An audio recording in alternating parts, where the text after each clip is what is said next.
Sentenza ta' 40 paġna mill-Maġistrat ġew mifsud ħelset lid-Deputat Nazzjonalista Jason Azzopardi minn akkużi ta' malafama. Dan fil-waqt li ċanfritu għal mod kif ibbaża stqarrijiet tiegħu f'konferenza tal-aħbarijiet fuq rapporti żbaljati tat-Times of Malta. Mill-konklużjonijiet tal-qorti jirriżulta li Azzopardi nħeles ukoll għaliex il-kwerelant Peter Paul Zammit naqas milli jippreżenta ċertu provi.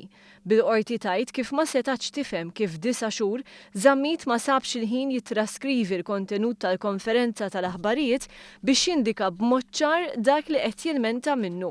Fakret li ladarba Zammit kien qed jagħmel il-kwerela bħala ċittadin privat kellu jkunu li jippreżenta l-provi. Kien hawn il-qorti għaddiet biex tikkummenta fuq l-aġir ta' Jason Azzopardi. Aġir li juri nuqqas ta' serjetà li jaħdem biha d-Deputat Nazzjonalista.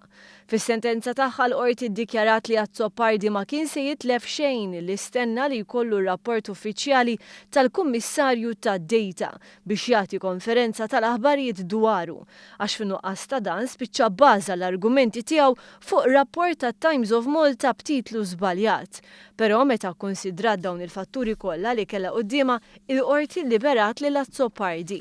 Iżda fis-sentenza tagħha għamlet dikjarazzjoni oħra importanti dwar dak li sar minn meta faqqa l-każ. L-opinjoni pubblika hija importanti ħafna biex ikun hemm demokrazija sħiħa f'pajjiż.